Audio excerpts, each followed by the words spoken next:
Hi there, and welcome to Darlene's Creative Studio. We are working on December 30th, our 30th December Daily Challenge prompt, and that is Father Time. For this particular one, time to me is figuring out how my time is going to be spent for 2021. So this is kind of in my goal planning type thing. Where I'm going with the end of my journal. I start thinking about 2020 and planning for 2021. So Father Time is to me is how I'm going to be spending my time for 2021. So I start thinking about things, what I'm going to be doing. And as you can see, my journal is just bulging. Thank goodness I only have 2 days left. So we're just going to open this up. And like I say, we are getting quite full, and it's because I'm using these cardstocks and the cards. But it's getting nice and full, and it's looking really, I'm really enjoying the look of it.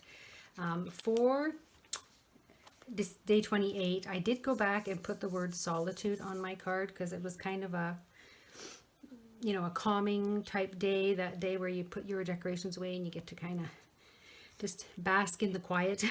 So that was my day, and I did put solitude on there, and I did print that on one of those clear labels like the Father Time label. 29 was yesterday. We did our little journaling cards and our pockets and our washi tape, and now we're going to be moving on to day 30, and this is the page that I'm going to use because I want to save a couple of pages. I'm not going to use the back of this page. I'm going to put my prompt for day 31 here, and then I'm going to be using these pages for the rest of the year. So we're going to start with this. I decided to get some of my scraps and just decorate the back, and I think I'm going to start, this is just cardstock, and this was a scrap piece, and I just cut it down to fit, and I've distressed the edges with some distress ink, and I'm going to put that one on there just to kind of cover up those lines. So that's what I'm going to start with. And then on the other side, I have, this is a piece of paper and it's snowflakes. I'm going to put that on this side. So I'm just going to cover the background. We're going to start with that and work on those two.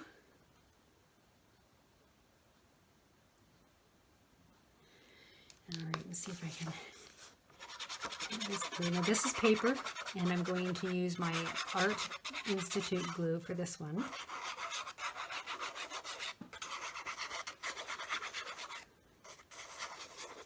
Oops. And we'll just get that one glued down. That will be my background for this page. Let me just move this guy out of the way. I'm just going to pull him over. So there is the background paper for that one. And I'm just grabbing my glasses. I came in without my glasses on. Silly me. Okay, so now we're going to glue this one down. And I'm hoping this will be the last of this Fabri-Tac. It is pretty much done. Get that big goop off the end there. Okay, and we're going to glue the cardstock, the thicker paper down with Fabri-Tac. Now I had to think about this one. I actually looked at some of my goal setting pages that I have that I've used before. I use a goal tracker in my planner. I use a planner every day. So I've used goal tracking there, and I normally write meetings and stuff like that I have in those particular pages. But I also used to bullet journal a couple of years ago, and I went back to my planner, but I do add my own, I buy a planner, but I add my own things to the planner, kind of bullet journaling. I do it up my own way. And there was one thing that I did in the bullet journal, and it was called the Wheel of Life.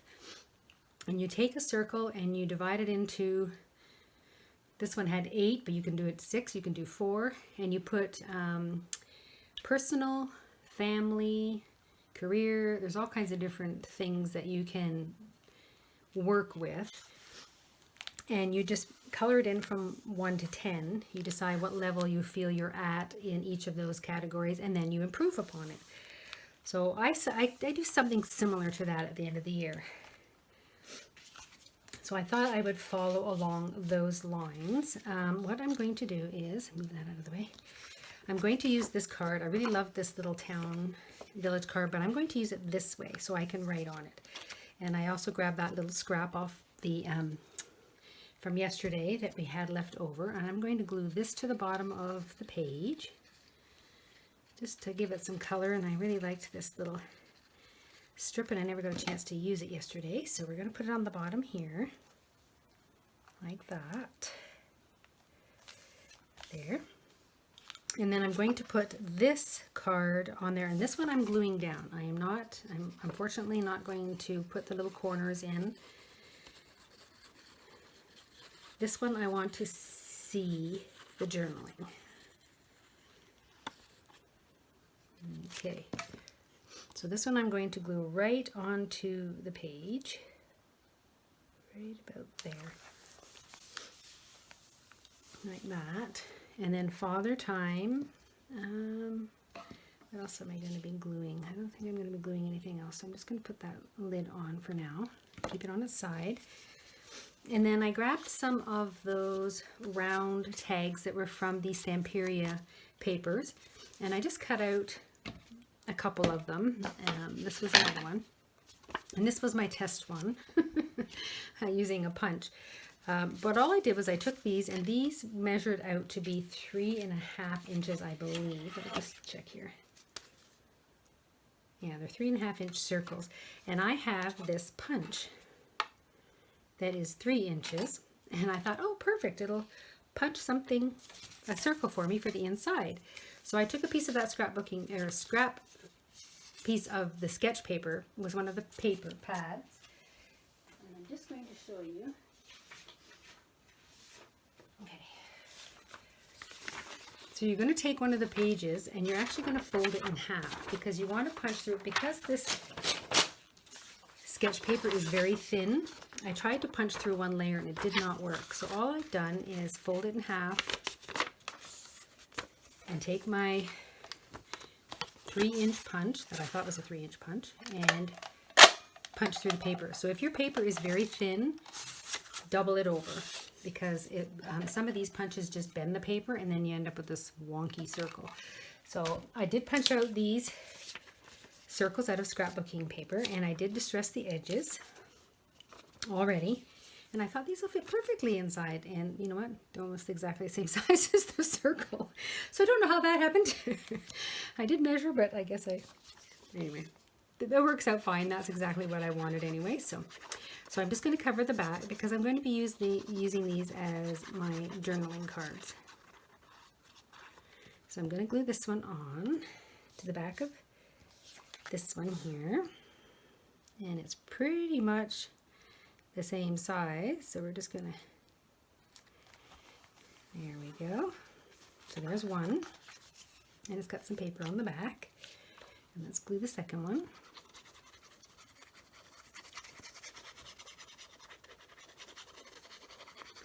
And I was trying to figure out, I was going to use those little round ornaments.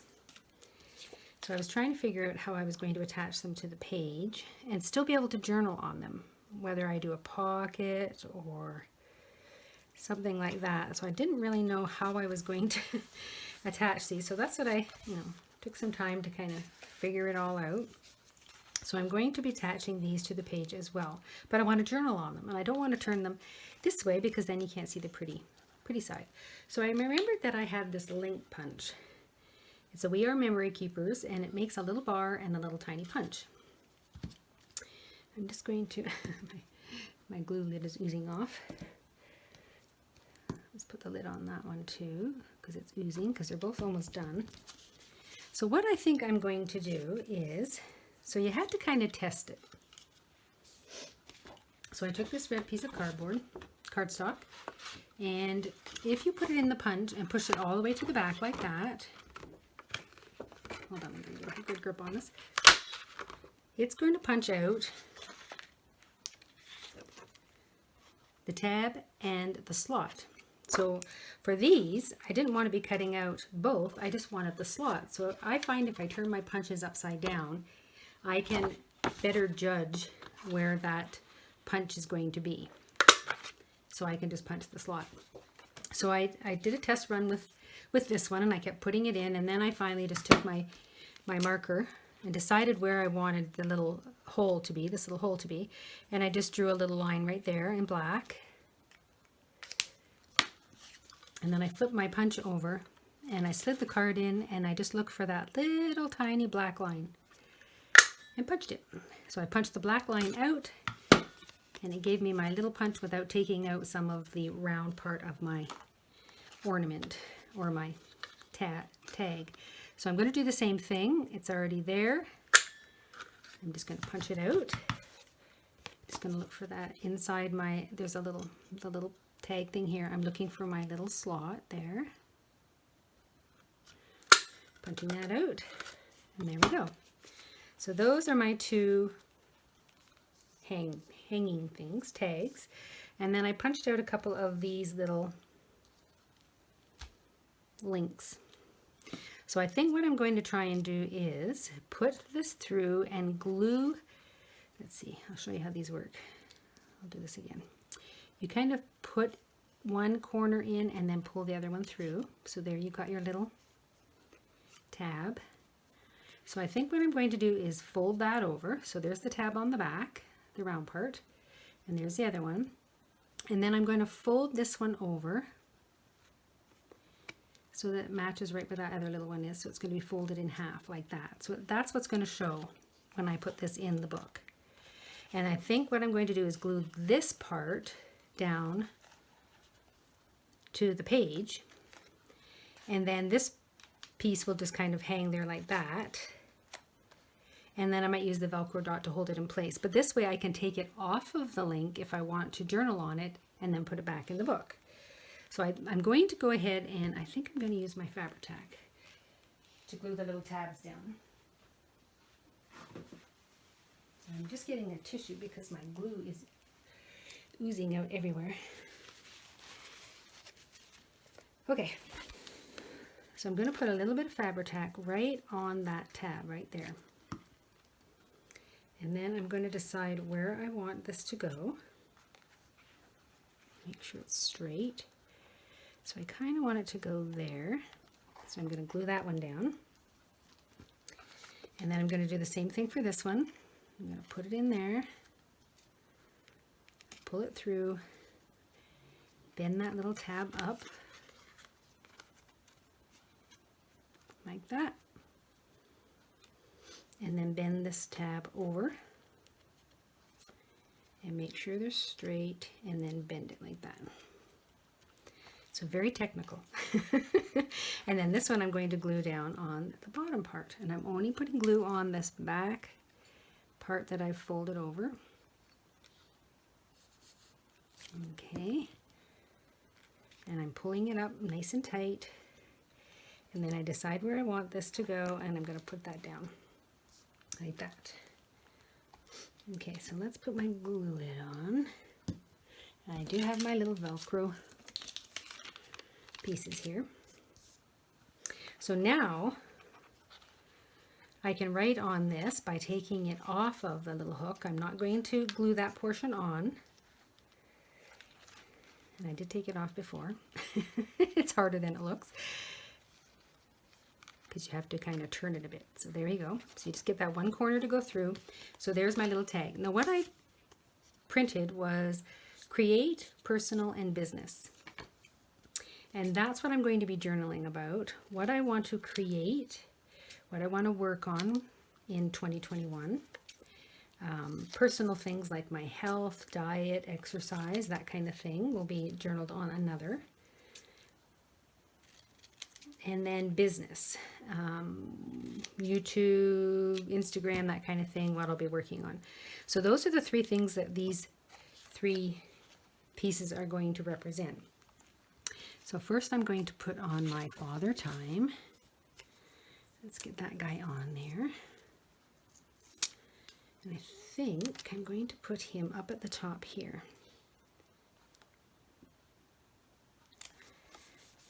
So Father Time, it's all about making time for yourself. And then our number 30, is just going to go up in the corner here. Just going to put that up there. Oops. So there's our number 30. And then these I'm going to add, I think I'm going to add the words to the front. So I think this one I'm going to call create, because I like to come up with different ideas of things I want to work on. So that's the one that I like to see all the time. So we're going to put that one here. And as you can see, my ink was getting a little low, and it's actually turned my words, I think, either blue or purple. I think it's purple, because that's black. So it did not, my ink is getting low. And then this one over here, I will make this one personal. Make sure it's the way I want it to be sitting. So there's personal. And then this one will be business. And again, it'll just be things that I feel like I have to get settled and working on and that type of thing. So business, I'm just going to put right there, like that. So now I will be able to journal on the backs of them when I take them off, and then I'm just going to fold that up, and I am going to add a little Velcro dot. And I did have one of my followers ask me about these little, it's a Velcro brand. They are 3/8 Velcro circles, and I buy them at Michael's. It's back in there, well, at my Michael's, they're in the back near their sewing and yarn and that kind of thing. And they're called thin clear fasteners. So the clear part they're talking about is the base part. So this is actually clear, and the fuzzy part is white, but it's this part that's clear that they're referring to on the packaging. But I believe it's a 3/8 inch. So they're really tiny, and they're hard to find this size. And I really like this size because I like to be able to put them in my journals. So I'm just going to pretend that that's looped over there. Make sure I'm about where I want it to be. Actually, you know what? I'm going to put it back on just to be on the safe side. Let's put him back in there. The Velcro stuck to my fingers. There we go. Okay, so that's kind of where it's going to go. So I'm going to lift this up and put that underneath. Push it down. So that will hold them from flopping all around, but I will be able to journal on the backs of the cards. So I'm kind of glad I remembered I had this punch. I did see it on an Instagram, and the lady had used it to have a page on her in her journal, and she just lifted it up. So it comes from We Are Memory Keepers, and I did order it online. And you just have to make sure when you're punching, there is a line on here. If you just go to the line and punch, it will just punch the actual slot. If you go all the way to the back, it'll punch both the tab and the slot. So you just go that, and it does actually have a little rounded part here. I guess that if you have a rounded corner, you can follow that as well. But me, I just like to turn my punches upside down and look to see where it's punching. It just helps me a lot more to see it that way. So that is my layout for day 30. Father Time, and what that meant to me was figuring out how I want to spend my time in 2020. So actually sitting down and writing out and figuring it all out and journaling about it. So it's a simple and easy step, but it's something that I really wanted to work on and plan for. So I'll be doing that this evening. And then I'm going to flip over the page. I'm not going to do anything on this cardstock. On this page, I'm just going to do a one-page layout for the 31st for New Year's Eve and the New Year, new whatever. And then that's where I'm going to be using these pages, again, to just do some journaling, some thought processing, writing down some ideas of some of the tutorials I want to do, or getting some ideas from other journal makers or that kind of thing, or maybe even going back and reviewing the videos that I've made, and if there's something that I've maybe changed and want to redo. But that's what I use the back part of my journal for, is just kind of going over and planning for 2021. So we will see you tomorrow, New Year's Eve. I will try and get it done and get it online very early in the morning so that you don't have to wait around for it and watch it on New Year's Eve. So I'm going to try and get it done first thing in the morning and upload it and post it on my YouTube channel as soon as I can. Thank you very much for watching. I hope you're enjoying the process, and I hope you're actually using some of the ideas in your journals. And I did get a lot of comments about the password book. Yes, I am going to do a tutorial on that little password book that I showed you. That will be coming in January. Thanks so much for watching, and we'll see you tomorrow. Bye for now.